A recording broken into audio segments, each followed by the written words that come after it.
కోదండరామస్వామి రెడ్డి నేను. ఈ కాలువ 1400 ఎకరాల ఆయకట్టు. దూరవారి కాలువ అంటారు, దీన్ని తిరణంపాలెం కాలువ అంటారు. 3 పూటదారులమే కలిసి సమైక్యంగా చేసుకుంటాము.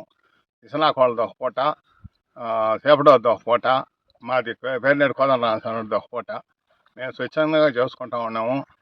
దీంట్లో ఎలా చైన్ వచ్చినా కూడా వాళ్ళ పూట ఒక అబ్బాయి ఒక మాడవ కట్టి ఆయనకి బ్రెయిన్ స్ట్రోక్ వచ్చిన వల్ల వాళ్ళ మేనేజర్ ఇసనాకోళ్ళ మేనేజర్ వాళ్ళకి తీసుకొని పోయినారు. నేను భాస్కరు స్వచ్ఛందంగా మేము చేయించుకుంటా ఉన్నాము.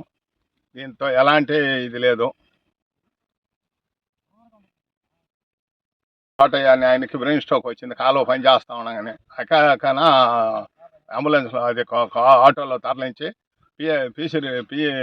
ఆయన హాస్పిటల్కి తరలించినాము. ఇంకా ఆయన ఆరోగ్య పరిస్థితి విషమంగానే ఉండదని చెప్తా ఉన్నారు. ఎట్టుంటుందనో మేము ఆందోళనగానే ఉన్నాం. ఇక్కడ కాలువ కాడికి వచ్చిన